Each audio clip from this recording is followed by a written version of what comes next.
I have to start today's video with a disclaimer.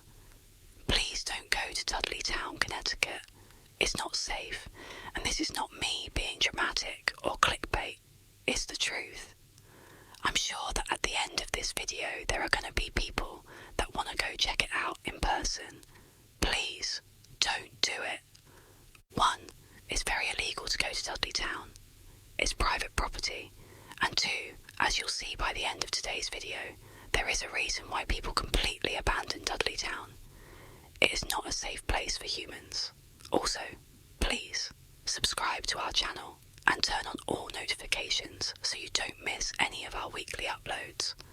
Okay, let's get into today's story.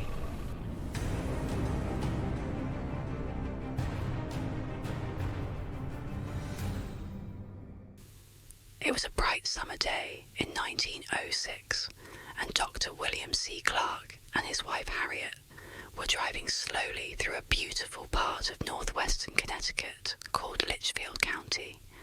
Litchfield is a rural, very hilly area with lots of winding country roads, and the Clarks were there to try to scout out an area to build their second home. The couple lived full-time in New York City, where Dr. Clark was an oncologist, which is a cancer doctor, and he was also a professor at the Columbia College of Physicians and Surgeons. And while the Clarks' lives were very exciting and fulfilling in the city, they were also very hectic and chaotic. And so, the reason they had settled on Litchfield as the place to look for a location for their second home is because it was the total opposite of the city. It was quiet, it was peaceful, it was perfect. And so, as this couple from New York City drove along these winding backcountry roads, they eventually reached this beautiful covered wooden bridge. And after they drove across it, they got this view up onto this mountainside off to their right. Then high up on this mountain was this huge, shaded, beautiful forest. And they saw there was a road that appeared to kind of spider off and go into these woods. Now the couple had no idea what was up there, but it was just so beautiful, and they were immediately so drawn to it that they decided they would go check it out and see if maybe there was a spot for their second home in these woods. And so Dr. Clark took the car and he went up this access road, and very quickly, as they began climbing up this hillside, the road became very bumpy and overgrown. It was pretty obvious that not many cars were driving into these woods, and so before they even reached the tree line, Dr. Clark had to pull the car over and park it on the side of the road. And then he and Harriet got out, and then, on foot, they continued up towards the forest. And once the couple actually entered the forest, immediately the sunlight faded because the canopy over their heads was so thick, and the air became cool and refreshing. And after walking for only a couple of minutes, the forest, which at first seemed very still and quiet, suddenly became alive. They could hear birds chirping and animals running around and insects buzzing. And then, up ahead they saw that there was this field off to the side of the road that was full of all these wild apple trees growing in all different directions. And as they got closer, they saw there was just a deer right in the middle of the apple trees, eating apples directly off the branches. And then, just past all these apple trees, the couple began passing these huge, beautiful patches of roses and lilacs and bright yellow bitter tansy flowers that lined the road.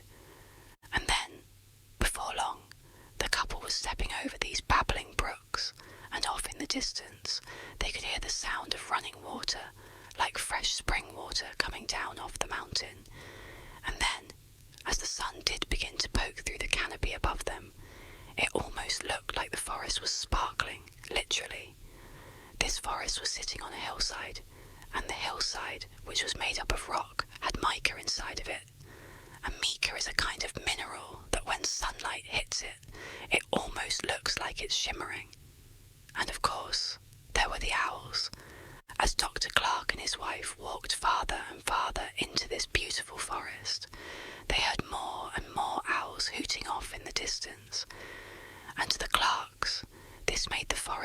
enchanted. It was like the owls were personally greeting them. By the time the couple had turned around and begun heading back to their car, they had already made up their mind that they were going to build their second home in that forest.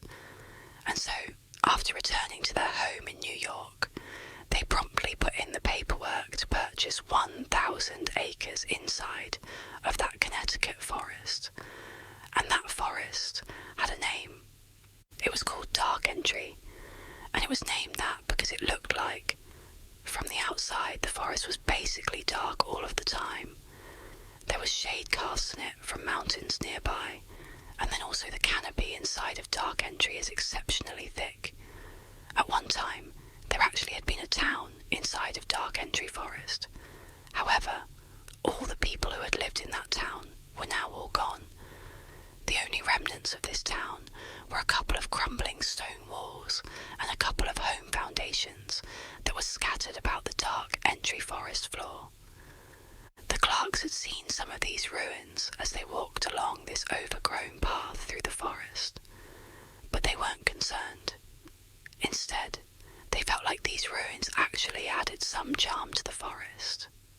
After the land purchase was finalised, Dr. Clark began looking for local builders in Connecticut who could help him build this second home inside of Dark Entry Forest. But no matter how much money he offered these local Connecticut builders, they all said no.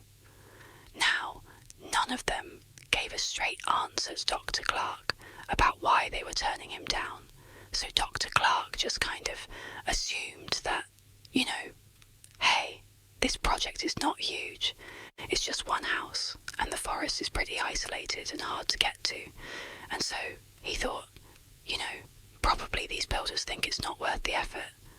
But Dr. Clark was not discouraged. He decided he would just build the house himself. After all, he was a very handy, competent guy who had grown up on a farm in New Jersey, and so he knew how to build things. And so, for the next several months, Clark would travel from New York City to Dark Entry Forest every weekend, and he would build this home. First, he cut down this massive swathe of hemlock trees on this one flat patch of his land, and then, with all this lumber he had cut down, he built his rustic 2-story cabin on this flat part of his land. And then, nearby, on this hilltop, there was a freshwater spring at the top, and so he laid piping from the spring into his cabin so they could have fresh water. And then, at the bottom of this nearby hill, was this brook. And Dr. Clark loved just standing and watching this brook because inside of it were all these trout that would dart all around. And so, Dr. Clark built a swimming pool with beautiful mossy embankments right up against this brook so he could sit there and watch the fish. By Thanksgiving of that year, the cabin was done. And so Dr. Clark and his wife Harriet, they stayed at the cabin to celebrate the holiday. And as they were sitting in their swimming pool, watching the trout and listening to the owls hoot off in the distance, they both agreed that this second home was like their little piece of heaven. So, every summer from there on out, and every major holiday that they could manage it, the Clarks would travel to their home in Dark Entry Forest, and they would swim and hike and relax, and they watched the leaves on the mountainside turn from green to bright yellows and oranges and reds. It was perfect. That is, until 1918. That summer, the couple was in their second home in the forest when Dr. Clark was suddenly called back to New York to attend to a medical emergency. Harriet was very upset at the prospect of suddenly being left alone in this cabin in the middle of the forest by herself for who knows how many days. And so, when she dropped her husband off at the nearby train platform, she made him promise that he would come back soon, and he said he would. And then Dr. Clark got on the train and took off, and Harriet just stood there with her arms crossed, watching it as it chugged along off into the distance. From his comfortable seat on that train, Dr. Clark had no idea that his wife was about to endure a nightmare while he was gone. When the Clarks bought their 1,000 acres in the dark entry forest, they did virtually no research on the forest or the surrounding area. If they had, they very likely would not have purchased that land. You see, the town that used to be inside of the dark entry forest that was now just ruins that the Clarks saw when they first walked around inside of the forest was abandoned for a very specific reason. It was cursed. At least that's what the locals say. And in fact, that was the reason why no builders in the area were willing to go with Dr. Clark into the forest to go build his house, because they were too scared to go anywhere near the ruins of this cursed town.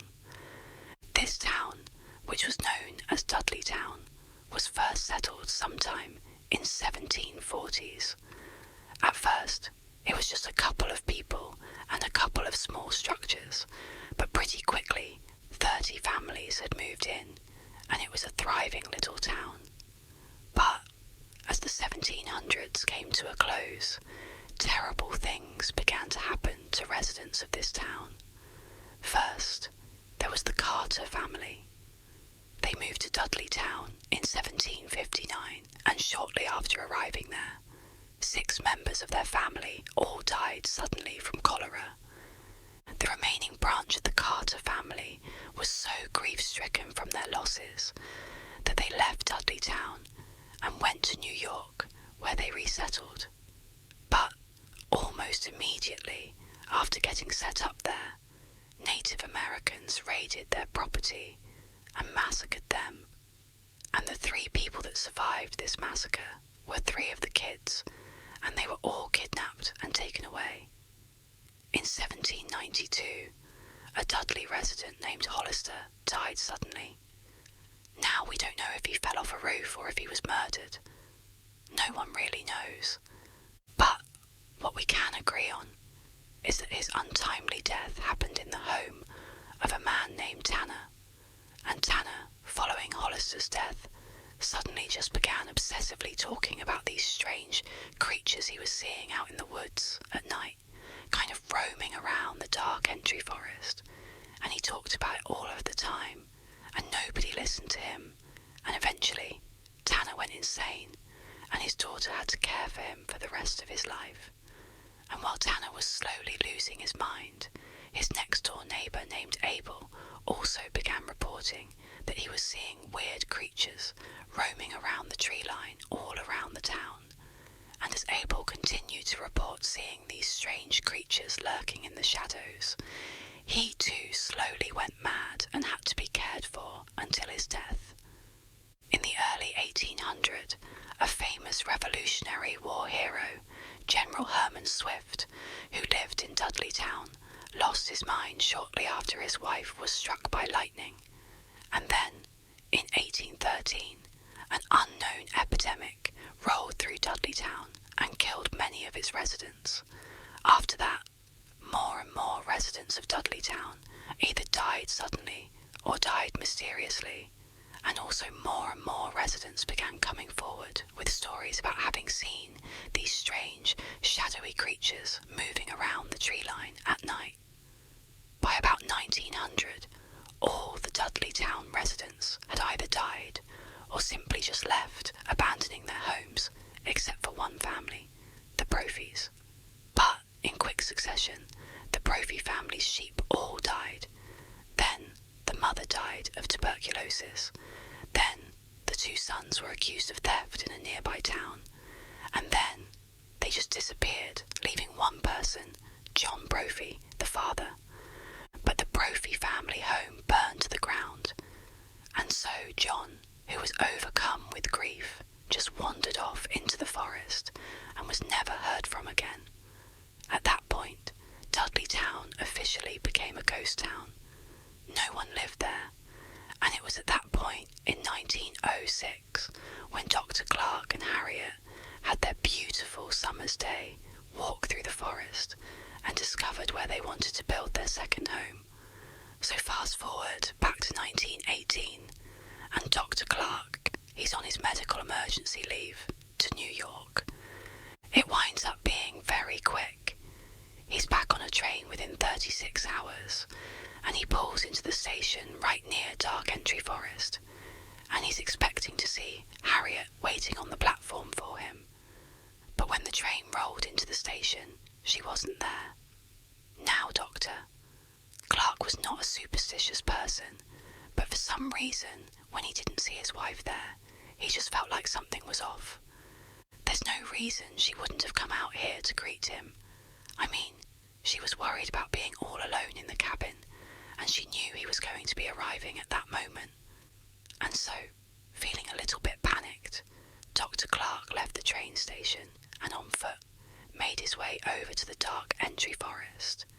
And when he got there and began walking on that overgrown road path that led to his house, immediately, as soon as he was within the shade of the trees, he began hearing these owls hooting very loudly off in the distance. Now, normally, the sound of these owls hooting made him feel welcome, but this time he felt scared. He felt like something was wrong up ahead, and so he began jogging through the forest, and it's very dark, and all he can hear is the sound of these owls, and it's getting louder and louder and louder. And then finally, he reaches the clearing where his property is, and at this point, it's a cacophony of owls hooting, practically right on top of him, and he looks up towards his house up on this hill, and he sees the front door is slightly open, and so now with his heart racing, wondering what's going on with his wife, Dr. Clark runs up to his front porch. He gets to the door and he flings it open the rest of the way, and then, right before he stepped into his house, this sudden high-pitched noise began up on the second floor inside of his house, and it was so startling to Dr. Clark that he just froze where he was, and so suddenly it's so loud from the owls all around him in the woods behind him, and whatever this noise is that he just stood there unsure what to do. And so as he's sitting there getting the courage up to go investigate his house, he realises what this high-pitched noise is. It's the sound of maniacal, insane laughter coming from the second floor. Sensing his wife had to be in danger, the doctor charged up the nearby steps up to the second floor, and he could tell this laughter, this high-pitched laughter, was coming from the master bedroom. And so he ran down the short hallway. He got in front of the closed door that led into the master bedroom. He slowly opened it up, and there, in the back corner of his room, was his wife. She was on the ground, rolled up in a ball facing the door. Her hands were clenched in fists, her eyes were open and unblinking, and her mouth was open wider than was humanly possible. And as he's staring at his wife, wondering what's going on, he realises this insane, high-pitched laughter is coming from his wife, but it doesn't even look like it's coming out of her. Her chest is just heaving, her mouth is staying open, and the laughter is just coming out of her. And so, the doctor just stood there, watching his wife, who's staring directly at his eyes. And finally, he just got so scared, he turned and he ran. During Dr. Clark's 36 hours he was away in New York, something happened to his wife. We don't know what it was, but it caused her to lose her mind. The only thing she would talk about was the strange creatures she saw out in the forest. By some accounts, Harriet spent the rest of her life in a mental asylum. By other accounts, she went back with Dr. Clark to New York, where she took her life. Today, Dudleytown is not only still abandoned, but it is also illegal to visit. However, people do still sneak into Dudleytown and walk around the ruins, and many of them have reported feeling these pockets of cold air where shouldn't be cold air. And also some others have said, as they've been walking, they felt phantom hands slap them and push them. Some have said they've taken photographs inside of the Dark Entry Forest near Dudleytown, and they've captured strange shadowy figures that they couldn't see with their naked eye. The famous paranormal couple, Ed and Lorraine Warren, shot a special series in the 1970s inside of the dark entry forest, and they declared the area around Dudleytown was demonically possessed. Thank you for joining me for today's story. If you got anything out of today's story, please let me know in the comments. Also, if you want me to cover any story in the future, leave a comment or let me know in my Discord server. Make sure to like and subscribe and turn on all notifications so you don't miss any of our future videos. That's all for now, my sweet little sleepy beans, and I'll see you in the next video.